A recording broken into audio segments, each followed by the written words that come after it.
అక్క మామూలుగా మీరు ఏ ఏజ్లో ఉన్నప్పుడు ఇలా మారాలని అంటే మారాలి అని కన్ఫామ్గా అనుకోవడానికి నేను 7th నుంచి 10th క్లాస్ వరకు, లైక్ 7th క్లాస్లో స్టార్ట్ అయింది నాకు ఈ స్ట్రగుల్ అనేది. మన స్త్రీలమా పురుషులమా అని మనకు ఒక ఏజ్ ఉంటుంది కదా. అంటే చిన్నప్పటి నుంచి ఆడపిల్లలాగా ప్రవర్తిస్తున్నా అంటే ఎవరు పెద్దగా ఎందుకు ప్రవర్తిస్తున్నావు, నువ్వు మగోళ్ళలా ఉండాలని ఎవరనలా. ముగ్గులు వేసినప్పుడు అనలా, స్కూల్లో టీచర్స్ డాన్స్ చేసినప్పుడు అనలా, ఆడపిల్ల సాంగ్కి ఆడపిల్లలతో ఫ్రెండ్షిప్ చేసినప్పుడు కానీ, ఆడపిల్లలా బిహేవ్ చేసినప్పుడు కానీ ఎవరూ అనలేదు. కానీ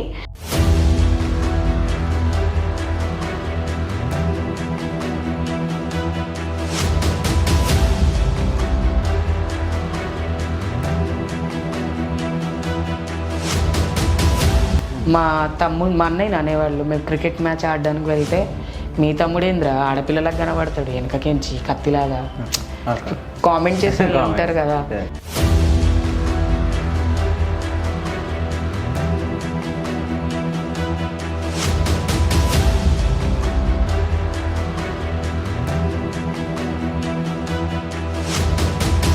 అయితే అక్క ఇప్పుడు ట్రాన్స్ అంటే మీరు చెప్పారు కదా, అంటే భిక్షాటన చేయడం, ఇంకా ఇప్పుడు భిక్షాటన చేస్తున్నట్లేదు కదా, రౌడీజం చేసే మనీ మాఫియా, హిజ్రా మాఫియా అయిపోయింది అంతే తప్ప వాడు నిజంగా ట్రాన్స్జెండరా కాదా, డబ్బుల కోసం చీర కట్టుకుంటున్నాడా, దీంట్లో మళ్ళీ పెళ్ళాం పిల్లల్ని ఇంట్లోనే పెట్టుకుని పెళ్ళాం పిల్లల్ని పోషిస్తూ మేము కూడా కొజ్జోళ్ళమే అంటున్నారు.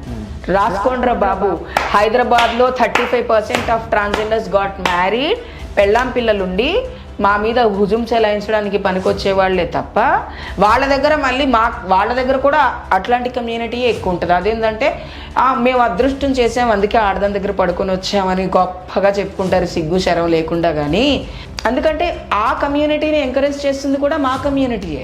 అక్క ఈ మధ్య కాలంలో రీసెంట్గా మనం చూస్తాం టిక్టాక్లలో కానీ, మెయిన్గా మన హైదరాబాద్ ఉప్పల్ వాళ్ళని ఇంకొకరు వీళ్ళు నిజమైన ట్రాన్స్జెండర్. బాలు ట్రాన్స్జెండర్ కాదు, ఎక్కడ తను ట్రాన్స్జెండర్ అని చెప్పాడు. మేబీ ఆయన ఫిమినైన్ ఆర్టిస్ట్. నేను బాలుని చాలా రెస్పెక్ట్ చేస్తాను. ఎందుకు అంటే డే 1 నుంచి ఇప్పటి వరకు ఇప్పుడు ఎక్కడా కూడా వాడి ట్రాన్స్ఫర్మేషన్ ఏం లేదు. పాపం వాడు ఎలా మగపిల్లోళ్ళలాగా ఉన్నాడు.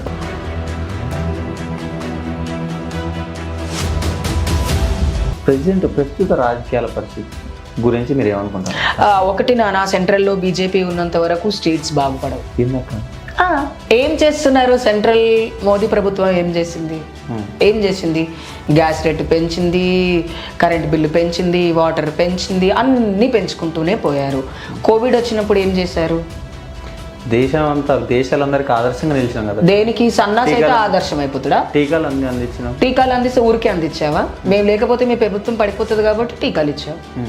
టీకా నువ్వు ఒక్కడు వేయలేదు కదా, అన్ని దేశాల వాళ్ళు ఇచ్చారు కదా. యుఎస్ వాళ్ళు ఇవ్వలేదా? ఆస్ట్రేలియా, కెనడా వాళ్ళందరూ చేసిన పని నువ్వు చేసావు. వాళ్ళు చేయకుండా ప్రత్యేకంగా ఏమైనా చేసావా చెప్పు? చేయలేదుగా. WHO గైడ్లైన్స్ నువ్వు ఫాలో అవ్వకుండా కొత్తగా ఏదన్నా చేసావా? చేయలేదు. 500 ఇచ్చి 500 సార్లు చెప్పుకున్నావు. మళ్ళీ కేసీఆర్ సీఎం అయితే కాకపోవచ్చు. వ్యతిరేకత రావడానికి 2 డెకేడ్స్ పడుతుంది దేనికైనా. 10 సంవత్సరాల పాలన అయిపోయింది, వ్యతిరేకత వచ్చే అవకాశం ఖచ్చితంగా ఉంది. ఎందుకంటే people are not happy. Maybe I'm happy but all are not happy. That is Andhra Pradesh గురించి జీరో డెవలప్మెంట్. మళ్ళీ చంద్రబాబు నాయుడు రావాలి. అప్పుల పాలు అయిపోయింది చూడట్లేదా? సంక్షేమ పథకాలు అందిస్తున్నారు కదా, ప్రజలని మొద్దులు చేయటానిక. సెక్స్ వర్కర్స్ పెరిగిపోతున్నారు ప్రెజెంట్, అంటే మేల్ ఫీమేల్ అని చాలా ఇంట్రెస్ట్ అవుతున్నారు. అసలు వీటికి కారణం ఏంటంటే మనీ నాన్న, డబ్బు కోసం, ఈజీ మనీ కోసం. వ్యసనం. సెక్స్ అనేది వ్యసనం కాదు, ఒక ఆర్ట్. అదొక art. Literally I thoroughly enjoy my sex life because it's an art. ఇద్దరు కలిసి ఎంజాయ్ చేసేటువంటి ఒక చాలా ఇంపార్టెంట్ టైంని మనం సెక్స్గా పరిగణిస్తున్నాం. దాన్ని క్షణిక ఆవేశంగానో, అది లేకపోతే చచ్చిపోతాను అన్నట్టుగానో, పెళ్ళి కాకముందుకో పెళ్ళైన తర్వాత విచ్చలవిడిగా ఈ పోన్ సైట్స్ అన్నీ చూసి వాటిని మైండ్లో పెట్టుకొని ఆ గ్రజ్ అంతా ఎదుటోళ్ళ మీద తీర్చుకోవడం కోసం